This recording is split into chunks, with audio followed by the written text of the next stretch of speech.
Hey, yo, it's Guido coming at you with the Tactics Talk. Welcome back. And I have today the tale of two strangers finding pixel tank glory in each their own little way. We are going to start with, what is this? F-14 Cat 691, who I can only assume is named after the Tomcat. We used to call it the Tom Grape. Yes, we did call it the Tom Grape because it was easy to squash. Man, I probably just really ticked off some Navy guys right there. First of the Gen 4 fighters. It was not really that capable by the time I came along and started flying. But you're not here for that story. You are here to see Tomcat. Is it Tomcat? I already forgot. Yes, we'll call it Tomcat or F-14. He's in his Sturv, the 103 Bravo, which is the Tier 10, very sneaky Swedish tank. Who knew the Swedes were so sneaky? You know what I mean?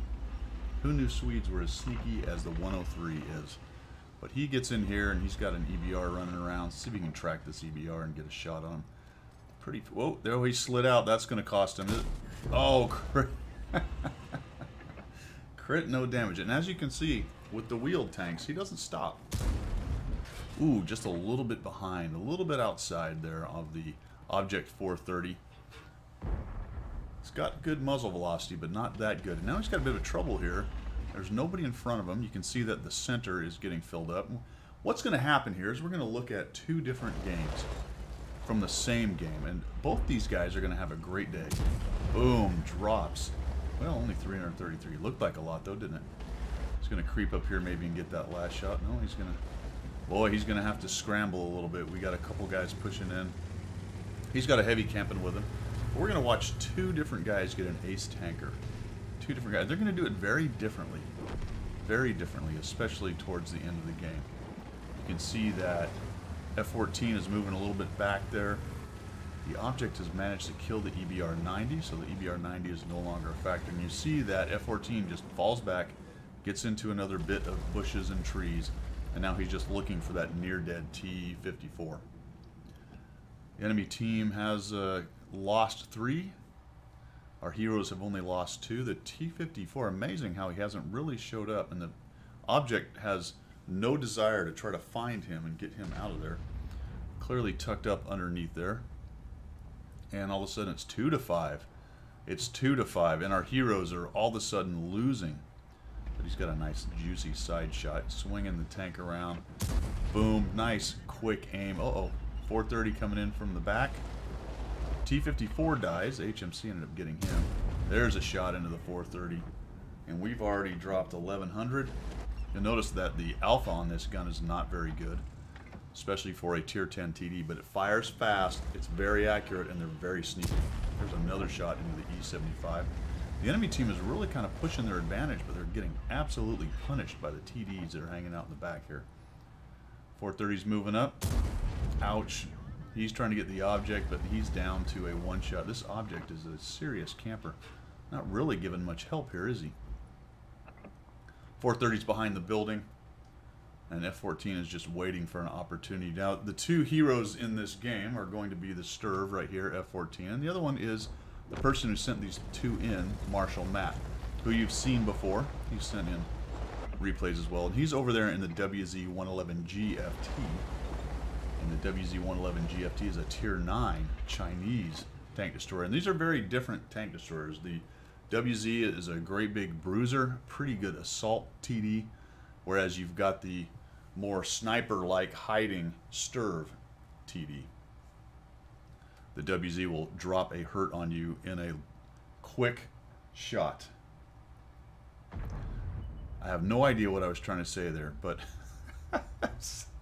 it's got a larger alpha. Let's put it that way. The WZ has much more alpha. So the Sturv is just looking for some sneaky shots. He's up to 1,800 damage, but he is going to have a large number of damage by the time we are done here. And he's going to need it. This team is going to need it because they are now losing 6-9. The 110 E5 and the WZ are getting pushed back into the corner, and the enemy team has completely won the west flank. So they should be showing up any moment now to threaten what is left of the middle. And what is left of the middle is one heavy and one TD. He's looking to just snipe in here. These are not easy shots in here.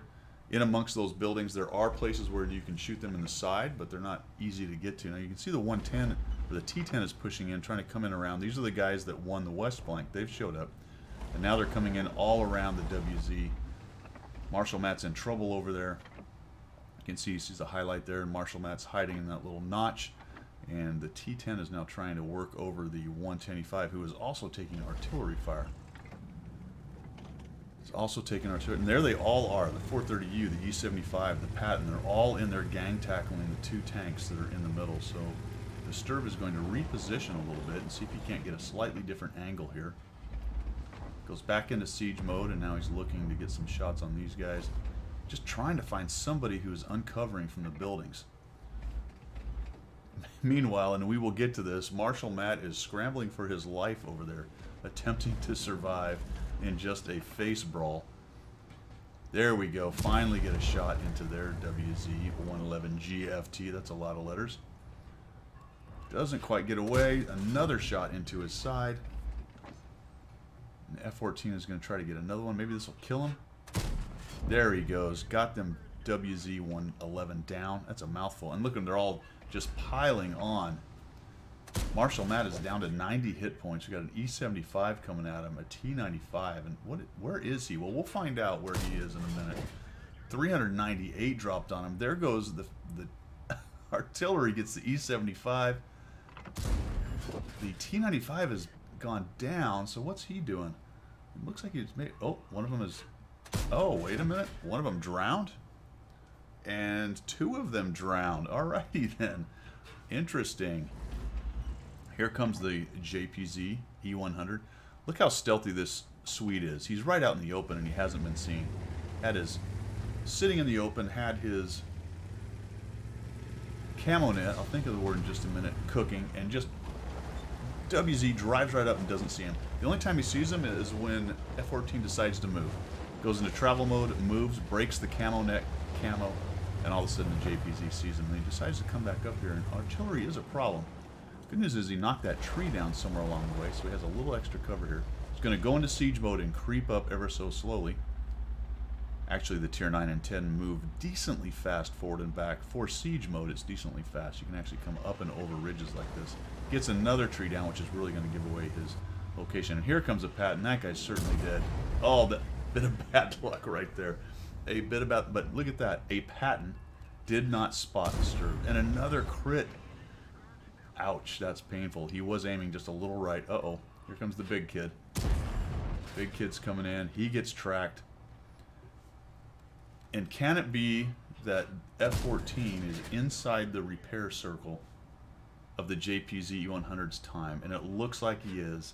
And either the JPZ has already used this kit or he's not carrying one. I'm not thinking. There's the artillery shooting in there. Just probably taking a guess as his JPZ gets tracked, perma-tracked and killed. And finally he gets spotted. He's just going to accept that fact and take down the JPZ. Holy cow, just track-a-lack-a-ding-dong there. 6,231. There's another 238, and now he can start moving. Surprised he didn't take another shot from the artillery in there. And it is all over but the shouting. All over but the shouting. The camping 257 is going to go and clean up the artillery. We have 5 minutes. Let's go ahead and speed this thing up and see, because frankly I didn't watch the very end of this one. I don't know. Maybe the Sturb with its speed is actually going to drive right up and find an artillery and shoot them in the face. And that must be what's going to happen. No, he's going to let the 257 do the dirty work. Well, look at this. We're just going to sit here. I think I would have driven across that water and just found one of those guys. It's very unlikely they were going to kill you. There he is. There's another kill. Maybe we're going to go find... Yes, it looks like maybe we want to go find the last guy.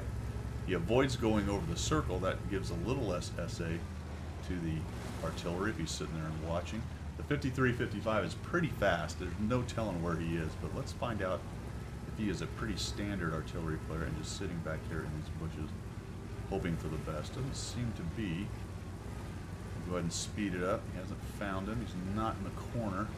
Yeah, looks like he used the W, but he didn't go far, did he? Did not go far. Uh-oh, not enough elevation. He's going to back up to get the elevation. A little more. There you go. He knows he's spotted, I think. Not enough to kill him with the Alpha. What's he looking at? It's like, oh, maybe I'll find him. He just takes a blind shot. And down he goes. 7,000 damage. Ace Tanker in the Sturb 103-0. Now, I said it would be two different kinds of fights. And it is. Let's go on to the next one. This is a fairly serene, at least until the end of it. Just hanging out in the bush, looking for my sniping shots. No big deal right there. Never really seen until the very end of the game there. But let's find out how old Marshall Matt got his Ace Tanker.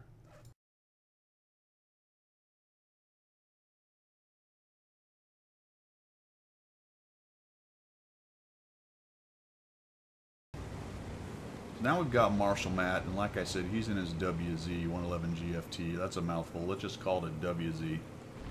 And instead of going to snipe with his TD, he takes his big Chinese assault TD with the big old derpy cannon. Not necessarily a derp cannon, although it can shoot a pretty good HE shell. But it is a bit derpy as far as precision goes, and he's going to drive right into the city. So here he comes, and all of a sudden he sees the EBR driving around. So he hangs out here for a bit. This is that little notch I was talking about. Pretty good cover for a TD. The EBR is just raging, so he's doesn't really have a great shot. Looks like the 430U and the M103 are coming up the middle, and as you know from the game before, there's going to be quite a crowd eventually show up. Look how many of their team went over to the west. Remember when the west was won? Well, it wasn't by this green team, that's for dang sure. The west was lost. Look how many of them went over there and got absolutely massacred, which was why these two TDs had to bring this back from the brink. And now we got people calling each other morons. Watch this. I don't think he actually hits them. No, he doesn't shoot. There's a great shot coming up here. So initially, pretty good middle force, a 4502, a Conqueror, a 110 E5. And we've got Marshall backing him up with the big cannon. He's sort of watching this thrash going on over on the other side. And this is kind of how it went down as the Sturv was getting set up over there, how they lost pretty quickly the east side, and then we're going to lose the west side here in a moment. But the Sturv is watching this. He sees these guys coming. You can see he's aiming out in front. Oh, guy got past him a little bit more, and blip. 848. Just dropped a big one right on the poor T-54. And that T-54 is going to go try to hide. Here comes the EBR. He's going, whoa, look at the jump. That's a good view of the jump. Maybe we'll get a kill on the EBR. Let's see what happens here. We're going to get him. Oh, right over top of him. Not quite. Wait a minute. Hold the phone. We did hit him. 695 dropped off the EBR. That's a bit of a low roll, isn't it? What is the alpha on this? 750. Yeah, a bit of a low roll. Bit of a low roll, but they got rid of him. So he's looking in here where that T-54 is. But things are starting to go a little bit south for them right now. They're 2-3. They really are pushing on the west side, and they lose a guy on the west side. Looks like a couple of them tried to go around on the Patton and the T-95. Probably taking flanking fire. There's a T-10 back there. Marshall really wants to kill this T-54. He probably knows he's in here somewhere. Drops another shot. Doesn't get him. And then checks behind him and says, wait a minute. This middle is not going that well. 430U's now coming in. We get another shot on this poor guy. Is this guy going to eat a shot in the side? He sure is. Boom. 763 into the object 430. They all paid the price for crossing that open area. I will tell you as a side note, crossing that open area when there's this many guns left in the game and you know there's guys in the middle is really not a great idea. To be quite honest, it's a terrible idea. Oh man, that was high and right. High and right. The middle hasn't really stacked up yet. Here they come, though. Now they're starting to push in. They know they've got the Conqueror gang tackle. Down he goes, and there's at least 3, probably 4 in there. Over on the west side, things are not going great. And now Marshall is just going to turtle up here. Notice that what he's doing here is pretty good idea with this tank. The gun is slightly right of center. So when you're looking around the right side of something, you can really cover up quite a bit of your tank. What's shown is a very strong mantlet and just a little bit of an edge. If he was on the left side of a building, it would be much worse off. But this is a great spot for this kind of TD that has that offset gun. He's just looking for a shot into the object. Right now he's shooting AP. Could carve off some pieces with HE, but that's a pretty strong turret. So you might sacrifice your whatever it is, 12, 13-second reload for 50 or 60 damage. So he's just really waiting for one of these guys to make a big mistake. They're right now trying to sort out how they're going to push this big WZ and the T-110, and that guy just comes around the corner and eats 300, 664. He does get a shot in on him, and the artillery now has a bead on Marshall as well. And if you look at this point, you've got artillery's knocked him down to half his hit points, roughly, slightly above. They're losing 9 to 5. He's kind of cornered in this corner, nowhere really to go, and it just, things look really bad. So he's just going to turtle up, and again, wait for the enemy, hopefully, to make a mistake. Here comes somebody. Maybe we can drop a little, how you doing right there? Oh, 103 on the HE, so he's switched to the HE. E75 moved up. That wasn't that much damage. He did get into the weak point, but it was not that much damage. So we're going to have another HE shot here, potentially. And that bounce, so that's tough. That's what you've got to watch out for. Definitely got to watch out for that kind of thing, because that tough turret, you hit the mantlet or something. I'm pretty sure that was HE. It may have been heat, but it looked like it was HE from where I was standing. Now there's somebody coming around behind the 110. That's the T10 I noted earlier, and these two guys are in big trouble. And he's looking at this going, oh, geez. Got guys coming in from every direction. Probably the ones in front of me are going to get bold here in a moment, especially if the 110E5 starts getting busy fighting the T10. That means there's only one gun facing them in the front. He's already up to 3,000 damage, though. And at this point, it's just delaying tactics. Here comes somebody. Nope, he's not going to take a shot there. It was a bad angle. He's going to come around the corner, maybe start to force this a bit, and wham, drops 841 into the 430U. But the 430U is coming at him. He's going to try to face up. He's going to go forward and try not to let the 430U get beside him. Now he's got to go ahead and spin around here. Somebody else got him. The 430U gets a shot into there, and the 257 actually does something from the cheap seats. Here comes the 275 who eats a shot into the side, and our hero is down to 90 hit points. Right, we're at the critical phase. Now remember, Sturv was back here looking for shots, and he hadn't really got started yet. He took a couple along the way. The other WZ's dead now, so he was able to reduce him. But we got 4 tanks in here against 2 near-deads, the 110E5 and our hero, Marshall Matt. And one of them's a T95 slogging into here, so let's see what happens here. Marshall just drops off of the edge and goes into the water. Goes to where he can barely stay alive, looking for a shot. Drops a bounce shot into the side of the T95, so he can't get him. Here comes the E75. You're thinking, well, clearly the E75 is going to kill him. There's a shot into the T95. He drops back, not wanting to get crushed. And now they're both in the high water, or the deep water. Here comes the T10. He dies. Here comes the Patton. And Marshall drowns, but guess what else? He keeps the T95 from getting into anything shallower and basically also drowns the T95 with his 90 hit points. Takes about 600 off of the T95. The T10 died, and you've got the Patton who barely escapes, and you know the rest of the story from here. So really well done. I told you it was a different game. Both of them had an ace tanker out of it. 4,599 for Marshall with 2,298 spotting, but just hanging in there in the middle and doing whatever he had to do to maneuver just to try to whittle these guys down in any way, shape, or form that he could. Nicely done, man. It was good to see that from 2 different angles. Pretty cool game. Good carry by you two. Thanks for sending it in, and we will see you.